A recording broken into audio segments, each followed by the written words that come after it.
Queen Camilla destroys Meghan Markle. That is the headline that sent shockwaves through both Buckingham Palace and American daytime television. It happened live on The View, in front of millions of viewers who expected a standard interview but instead witnessed one of the most dramatic royal confrontations in modern history. Meghan Markle, the Duchess who has often claimed she was silenced, finally came face to face with Queen Camilla, the woman many see as the quiet power behind King Charles. What followed was not just an interview. It was a clash of worlds, a collision of duty and rebellion, and it ended with Meghan visibly shaken while Camilla delivered a calm but devastating takedown. This was no scripted reality show moment. It was raw. It was tense. It was the kind of live television meltdown that nobody could have predicted. For years, Meghan has dominated headlines with stories of struggle inside the royal family, painting herself as the victim of an ancient and cold institution. But on that stage, Camilla flipped the script. She refused to let Meghan control the narrative. She answered point by point, with a precision that left the audience stunned and the hosts of The View struggling to keep the discussion on track. The cameras captured every second, every look, every pause. Viewers around the world could feel the tension building as Meghan tried to defend her version of events, only to be met with Camilla's steady and unshakable responses. This was not just royal family drama. This was a once-in-a-generation confrontation that blurred the line between monarchy and media spectacle. If you are new here, make sure you hit that subscribe button so you do not miss explosive royal showdowns like this. Because what you are about to hear is only the beginning of a story that shook both sides of the Atlantic. The View studio was buzzing with anticipation, but at first glance it looked like any other morning broadcast. Bright lights filled the stage, the audience clapped in rhythm, and Whoopi Goldberg set the tone with her steady and serious voice. It felt like the kind of interview Meghan Markle had done many times before. She walked onto the set with her familiar polished smile, expecting questions about her projects, her family life in California, and maybe a few soft discussions about her past experiences with the royal family. But what Meghan did not know was that this interview would not follow the usual script.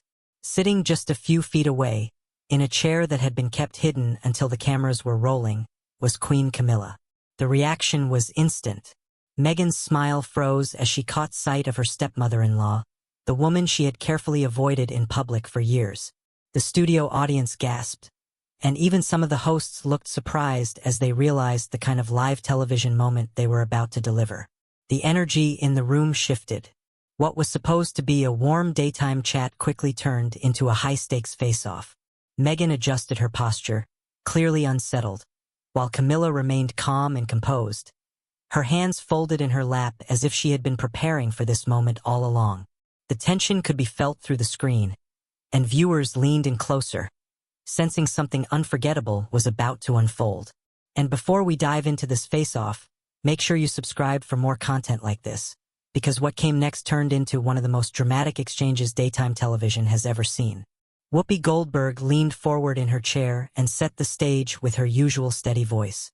She welcomed Meghan Markle warmly, highlighting her projects and the attention she continues to draw from around the world. Then, with deliberate care, she introduced Queen Camilla. The audience erupted in gasps and nervous applause. Everyone in the room knew they were about to witness something extraordinary. Meghan spoke first. She kept her voice measured, trying to hold on to her usual poise. She described her journey as a woman who had faced constant judgment and misunderstanding. She spoke about standing up for herself, about advocating for those who feel silenced, and about the importance of telling her own story. The hosts nodded, giving her space, but the tension was already building. Just as Meghan's words began to flow, Camilla interrupted. Her voice was calm but carried weight. She said that there are always two sides to every story, and the royal family has its own truths that have not been told. The studio went silent. Meghan's eyes narrowed slightly, as if she was holding back a sharp reply. The shift in energy was clear. Whoopi adjusted in her seat, Joy Behar raised her eyebrows, and Sunny Hostin glanced nervously toward the producers. The hosts seemed unsure whether to step in or let the moment play out. The audience leaned forward, caught between shock and excitement, as the two women locked eyes across the table. The confrontation had begun, and neither seemed willing to back down. Meghan leaned forward and spoke with emotion in her voice.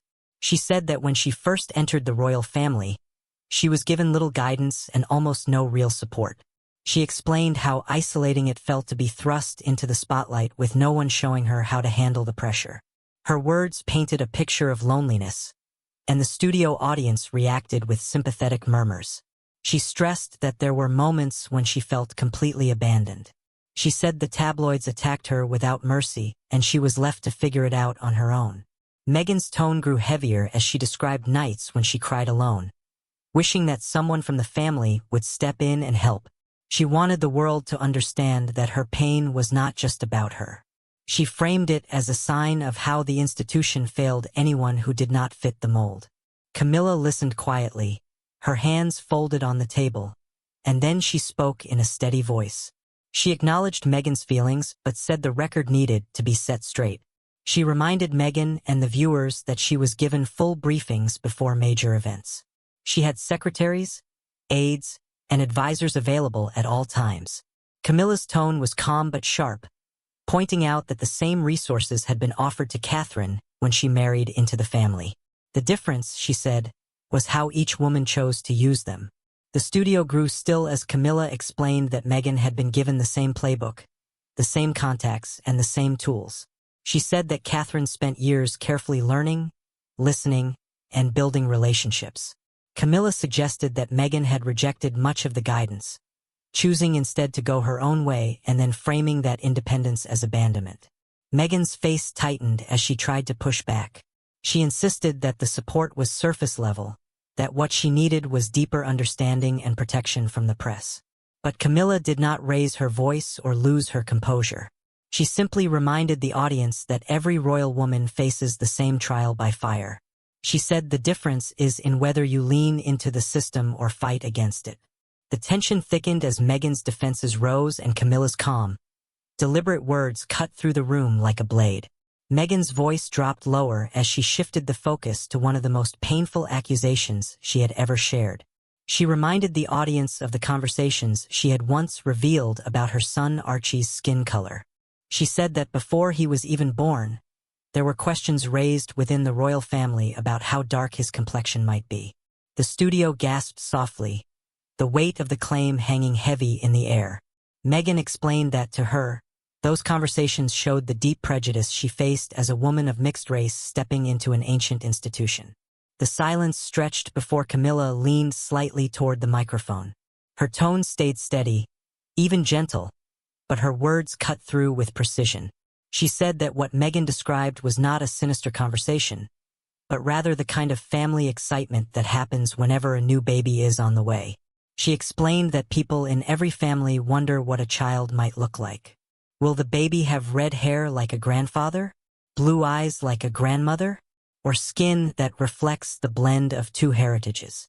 Camilla said that framing those questions as racist was unfair, and she reminded Meghan that the family welcomed Archie with joy from the moment he was born.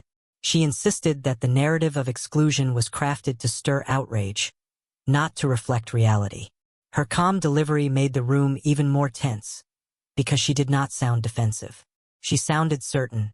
For the first time that morning, Meghan's response faltered.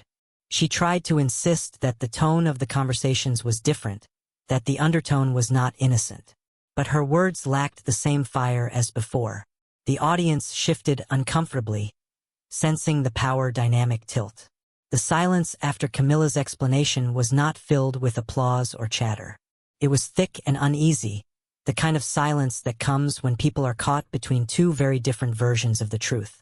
And in that moment, Meghan seemed smaller, her confidence weakened by the calm force of Camilla's counter. The conversation turned toward Meghan's wedding, and the room grew sharper with every word.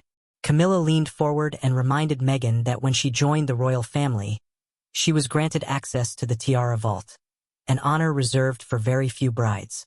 She explained that staff went to great lengths to help Meghan select a piece that would suit her day, even arranging multiple viewings. Camilla pointed out that this level of attention was not offered lightly, and it showed how seriously the family took her arrival. Meghan did not flinch. She replied that those were not privileges but basic courtesies. She argued that the wedding accommodations were things any bride should expect, not gifts to be grateful for. Her voice grew sharper as she insisted that behind the scenes, the process had been filled with tension, rules, and reminders of hierarchy that constantly reminded her she was an outsider. Camilla did not raise her voice, but her words carried weight.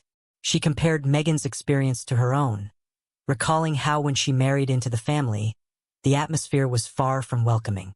There were no special courtesies, no tiara fittings, and no wide smiles from the press. She reminded Meghan that Diana too had entered the institution under immense pressure, yet both women had endured. Camilla made it clear that royal life had always demanded sacrifice, and Meghan was not the first to feel its weight. The comparison stung, and Meghan pushed back.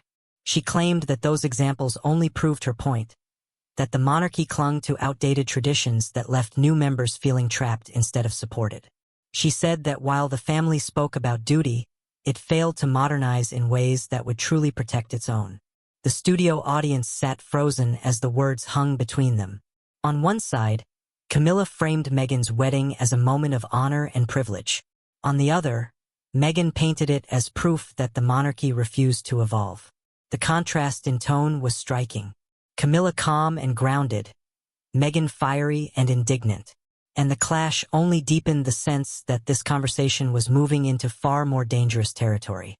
The conversation shifted, and Meghan's tone dropped lower. She spoke about the darkest days of her time in the palace, admitting that she had felt suicidal.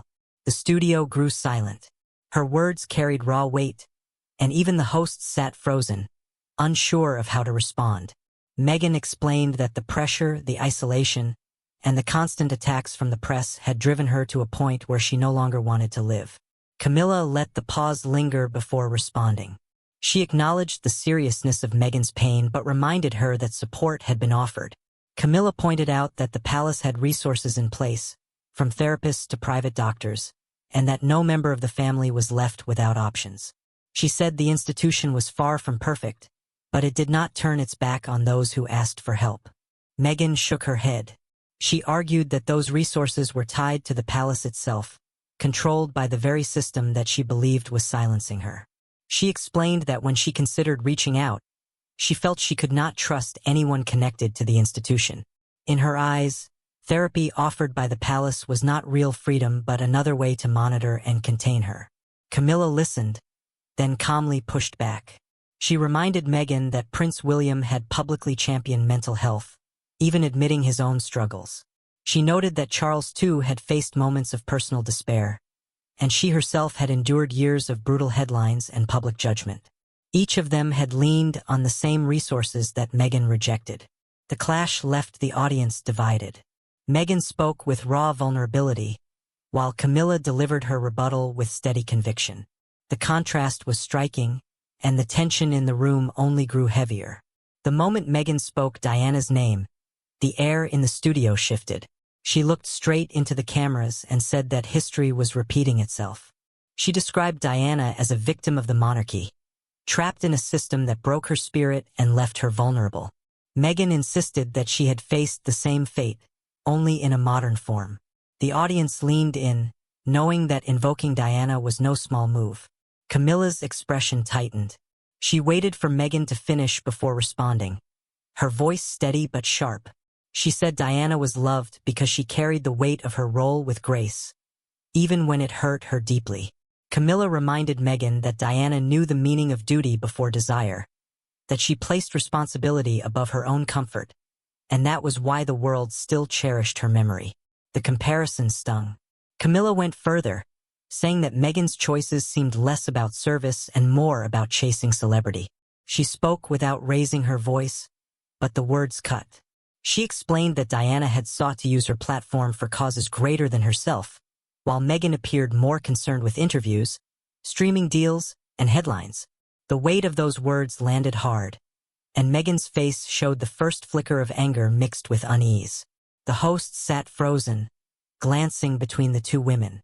They had expected strong words, but this was something else. The mention of Diana, and the way Camilla reframed her legacy, changed the tone of the debate entirely. For the first time, It felt like Meghan had stepped onto dangerous ground. The audience was quiet, almost stunned, and the tension in the room was impossible to ignore. Camilla leaned forward slightly, her tone firm but measured.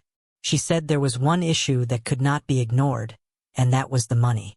She pointed out the massive deals Meghan and Harry had secured with Netflix, Spotify, and the book releases. Camilla asked, if this was truly about freedom and mental peace, then why tie themselves to multi-million-dollar contracts that relied on the very royal drama they claimed to escape? The audience reacted instantly. Some gasped, others clapped, and Meghan shifted in her seat. She tried to respond, saying the deals were about building independence and creating content that inspired people. But before she could continue, Camilla pressed harder. She asked a question that cut through all of Meghan's explanations. If it was not about money, why not renounce the titles completely? Why hold on to the Duke and Duchess titles while criticizing the institution that gave them those very names? The studio fell silent. Meghan opened her mouth, then paused, searching for words. For the first time, her usual confident flow faltered. The camera caught the look in her eyes, a mix of frustration and shock.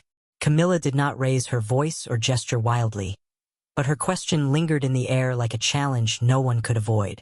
Meghan tried to explain that titles did not define her work, but her voice was thinner now, less steady. She said the focus should be on the message and not the labels. Camilla gently shook her head and replied that the message lost weight when the profit seemed louder than the duty. She reminded Meghan that public service was about sacrifice, not about monetizing the struggle. The tension reached a breaking point. The audience could feel the heat of the exchange, and the hosts shifted uncomfortably in their chairs. Meghan's attempt to regain control was slipping, and every pause made it worse. Camilla's question hung above her like a spotlight, refusing to dim. By the end of that moment, the debate had turned into something much bigger. It was no longer just a clash of personalities. It was a test of values, and Meghan looked like she had no clear way out. As the exchange pushed deeper, Camilla finally leaned back and let out a slow breath. She said there was something the public had not forgotten, and neither had the royal family. She reminded Meghan of the so-called part-time royal ultimatum. Harry and Meghan had asked for half-in, half-out roles, splitting duty with independence. Camilla explained that the monarchy could not work like a flexible job. You were either in service to the crown or you stepped away completely. Then came the sharpest strike of the entire conversation. Camilla calmly brought up the threat of the Oprah interview. She told the audience that long before the cameras rolled, Meghan and Harry had made it clear. If the palace did not agree to their terms, they would go public with damaging claims. The studio froze.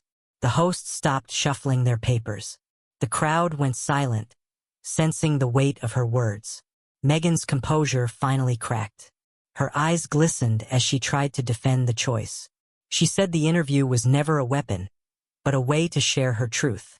Her voice trembled slightly, and for the first time, she seemed unsure of how much ground she still had beneath her.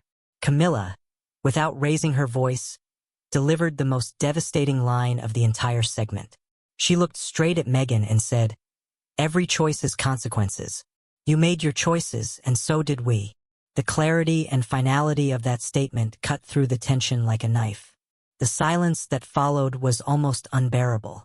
Meghan sat back, lips pressed together, unable to push back with the same fire she had carried earlier. The audience could feel the weight of the moment, the unmistakable sense that Camilla had landed the final blow. It was no longer a debate. It was the closing of a chapter, with Camilla reminding everyone that the monarchy could bend under pressure, but it would not break.